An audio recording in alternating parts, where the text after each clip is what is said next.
Бұл сүйкімді балаға айту қиын, мамаң сенің өлді деп. Көлеңкелеп отыр едім, жасталды, бір кішкентай маған қарай оқталды. Рұқсат сұрап жайғасты да жаныма: "Аға, сізде мама бар ма?" деп қалды. Не дерімді білмей қалдым, тіл жұтып.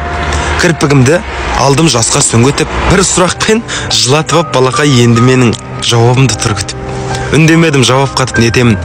Халы таныс бұл кішкентай көкенің. Анам бар деп айта алмадым мен оған, білем оның мамасы жоқ екенін.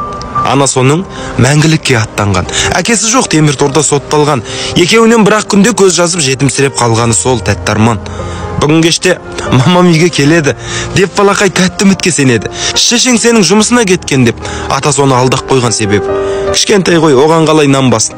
Көніп жүрау тағдыр басқа салғасын. Өзі жемей, мамам келсе берем деп бір қолына ұстап апты алмасын. Аңсап жүрау, көргісі кеп шамасы кішкентайдың сағынышын қарашы. Атын айтып айғайлайды еркелеп, бірақ оның естімейді анасы. Өтсін көктем, өтсін жаз, күз, қыс мейлі, байқұс бала үмітін еш үзбейді.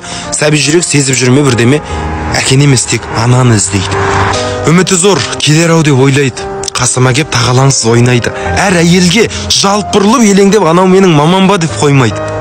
Аяп кет, жүрек босап елжіреп, екі көзім жасқа толды мөлдіреп. Мұңы қалың, бұл сүйкімді балаға айту қиын, мамаң сенің өлді деп.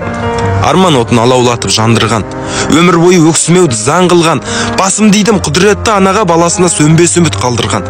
Қалтасына кәмпиттің сабуын бесін, бір қолына тығып тағы теңгесін. Байқұс бала күтіп отыр, анасын қайдан білсін. Бүгін тағы келмесін.